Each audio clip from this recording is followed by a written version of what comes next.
താരസംഘടന അമ്മ പിളർപ്പിലേക്ക് 20ഓളം അംഗങ്ങൾ trade union ഉണ്ടാക്കാൻ ഫെഫ്കയെ സമീപിച്ചു. അമ്മയിലെ അംഗങ്ങൾ ട്രേഡ് യൂണിയൻ രൂപീകരിച്ചെത്തിയാൽ പരിഗണിക്കാമെന്ന് ഫെഫ്ക അറിയിച്ചു.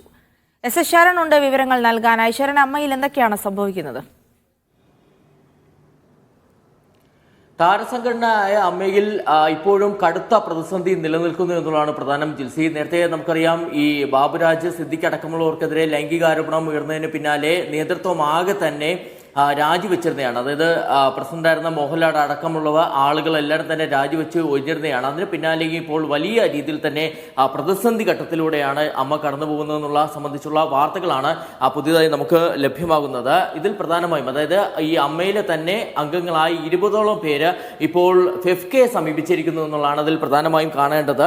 ഈ ട്രേഡ് യൂണിയൻ ഉണ്ടാക്കണമെന്നുള്ള ആവശ്യവുമായിട്ടാണ് അവർ ഫെഫ്കയെ സമീപിച്ചിരിക്കുന്നത്. അല്പസമയം മുമ്പ് ഫെഫ്ക ജനറൽ സെക്രട്ടറിയായ ബി ഉണ്ണികൃഷ്ണൻ ഇക്കാര്യം സ്ഥിരീകരിക്കുകയും ചെയ്തിട്ടുണ്ട്. ഇതിൽ പ്രധാനമായും ഈ അംഗങ്ങൾ പറയുന്നത് ഈ അമ്മയിൽ ഏത് നേതൃത്വം വന്നാൽ, അതായത് ആര് തലപ്പത്തേക്ക് വന്നു കഴിഞ്ഞാലും അതിന്റെ ഒരു സ്വഭാവത്തിൽ മാറ്റം വരുന്നില്ല. നേരത്തെ മോഹൻലാൽ തലപ്പത്തേക്ക് വന്നിരുന്നു. അപ്പോൾ ഈ അമ്മയുടെ ദീർഘകാലമായി നിലനിൽക്കുന്ന സ്വഭാവം, ആ സംഘടനയുടെ സ്വഭാവത്തിൽ മാറ്റം വരുന്നില്ല. അതുകൊണ്ട് തന്നെ ഇനി ആരൊക്കെ തലപ്പത്ത് വന്നു കഴിഞ്ഞാലും സ്വഭാവത്തിൽ മാറ്റം വരുമെന്ന് ഞങ്ങൾ പ്രതീക്ഷിക്കുന്നില്ല. അതുകൊണ്ട് തന്നെ ഒരു പ്രത്യേക ഒരു ട്രേഡ് യൂണിയൻ രൂപീകരിക്കണം എന്നുള്ള ആവശ്യമാണ് അവർ മുന്നോട്ട് വെച്ചിരിക്കുന്നത്. അങ്ങനെ ട്രേഡ് യൂണിയൻ ഉണ്ടാക്കാൻ കൂടിയാണ് ഫെഫ്കയെ സമീപിച്ചിരിക്കുക. അപ്പോൾ ഫെഫ്ക എടുത്ത നിലപാട് ഈ അംഗങ്ങൾ, അതായത് 20ഓളം അംഗങ്ങൾ ട്രേഡ് യൂണിയൻ രൂപീകരിച്ചുകൊണ്ട് ഈ ആവശ്യവുമായി മുന്നോട്ട് വരികയാണെന്നുണ്ടെങ്കിൽ തങ്ങൾ അത് അംഗീകരിക്കാം. അതായത് ഇതിനെ ഫെഫ്കയുടെ ജനറൽ കൗൺസിലിന്റെ അംഗീകാരം ലഭ്യമാകേണ്ടതുണ്ട്. സ്വാഭാവികമായിട്ടും ഈ ട്രേഡ് യൂണിയൻ രൂപീകരിച്ചുകൊണ്ട് ഈ അംഗങ്ങൾ ഫെഫ്കയിലേക്ക് വരികയാണെന്നുണ്ടെങ്കിൽ അത് ഉൾപ്പെടുത്തുന്നത് സംബന്ധിച്ചുള്ള ചർച്ചകളിലേക്ക് കടക്കാം. അതായത് ശരൺ, ഈ അംഗങ്ങൾ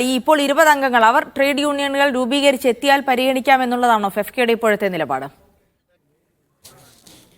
ജിൽസിയെ സൂചിപ്പിച്ചതുപോലെ തന്നെ, അതായത് അമ്മയുടെ തലപ്പത്തേക്ക് ആര് എത്തിയാലും ഈ അമ്മ എന്ന സംഘടനയുടെ സ്വഭാവത്തിൽ മാറ്റം വരുന്നില്ല. അത് എല്ലാ കാലത്തും ഒരുപോലെ തന്നെയാണ് അതിന്റെ സ്വഭാവം തുടരുന്നത്.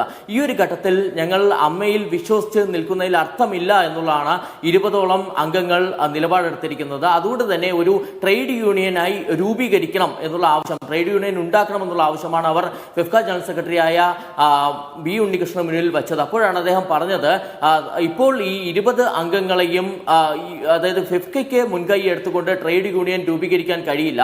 നിങ്ങൾ തന്നെ ട്രേഡ് യൂണിയൻ രൂപീകരിച്ചുകൊണ്ട് മുന്നോട്ട് വരും. അതായത് നിങ്ങൾ തന്നെ ട്രേഡ് യൂണിയൻ രൂപീകരിച്ചുകൊണ്ട് അപേക്ഷയുമായി വരികയാണെന്നുണ്ടെങ്കിൽ ഫെഫ്കയിൽ ഇത് സംബന്ധിച്ചുള്ള തുടർ ചർച്ചകളിലേക്ക് കടക്കാൻ കഴിയുമെന്നുള്ളതാണ്. അതായത് ഇതിന് പ്രധാനമായിട്ടും, അതായത് ട്രേഡ് യൂണിയനായി വന്നു കഴിഞ്ഞാൽ ഫെഫ്കയിൽ ഉൾപ്പെടുത്തുന്നത് പരിഗണിക്കാൻ കഴിയും.